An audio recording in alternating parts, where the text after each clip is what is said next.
Welcome to the Highlights from Ukraine podcast, your daily audio summary of the latest news reported in the Ukrainian media. We would really appreciate if you could rate us, ideally 5 stars, and leave a glowing review on the app where you're listening to this podcast, Apple Podcasts, Google Podcasts, Spotify, and others. This way more people will learn about our podcast and know the truth about the war in Ukraine. My name is Artem, and here is the news.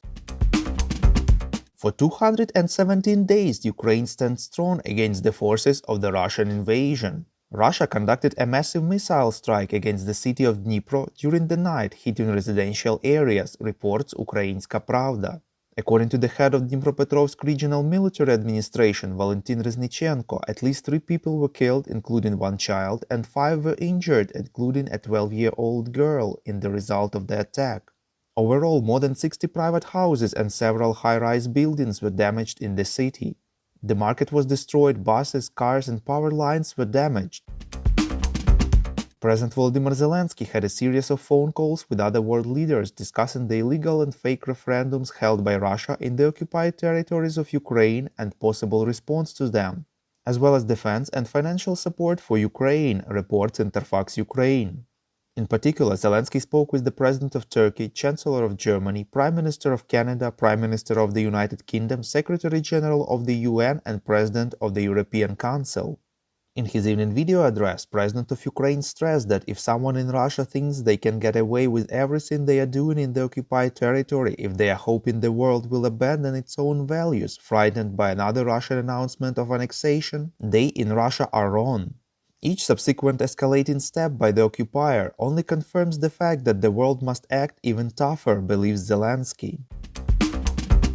According to the Russian media, the Kremlin decided to take its time with the official accession of the occupied territories of Ukraine and the complete closing of the borders, reports Ukrainska Pravda.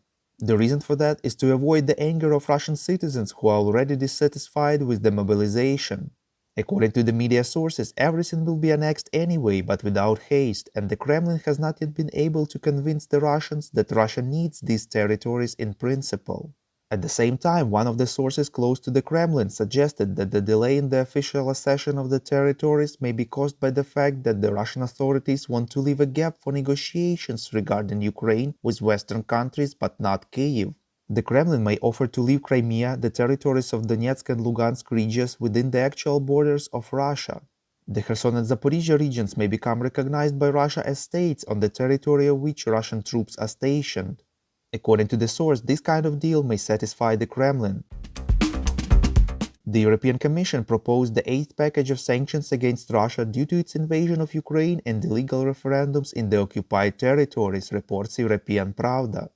The European Commission proposes to establish a new ban on the import of Russian products. This will deprive Russia of revenues of 7.5 billion euros. It is also proposed to expand the list of products that cannot be exported to Russia. This applies in particular to additional materials for aviation and electronic components, as well as specific chemical compounds. It is also proposed to forbid EU citizens from holding management positions in state-owned Russian companies. Brussels also plans to introduce a new category of sanctions for people who help circumvent restrictions imposed on Russia. For example, people who buy goods in the EU and deliver them to Russia via a third country may become the object of sanctions themselves.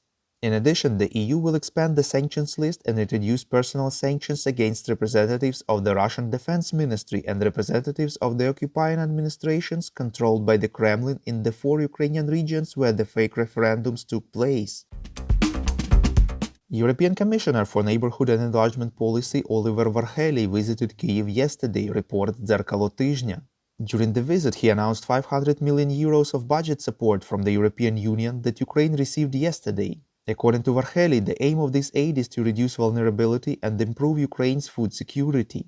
The funds will be used to strengthen the government's ability to meet the needs of the population, which are not covered by humanitarian assistance and the civil protection mechanism. The US plans to allocate another tranche of defense assistance to Ukraine in the amount of $1.1 billion, reports RBK Ukraine.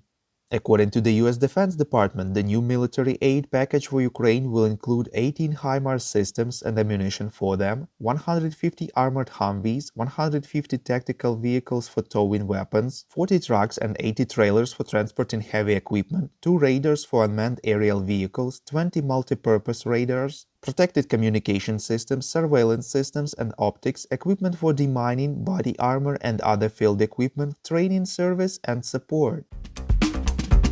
The US Embassy in Moscow has advised all US citizens to leave Russia immediately, reports Interfax Ukraine.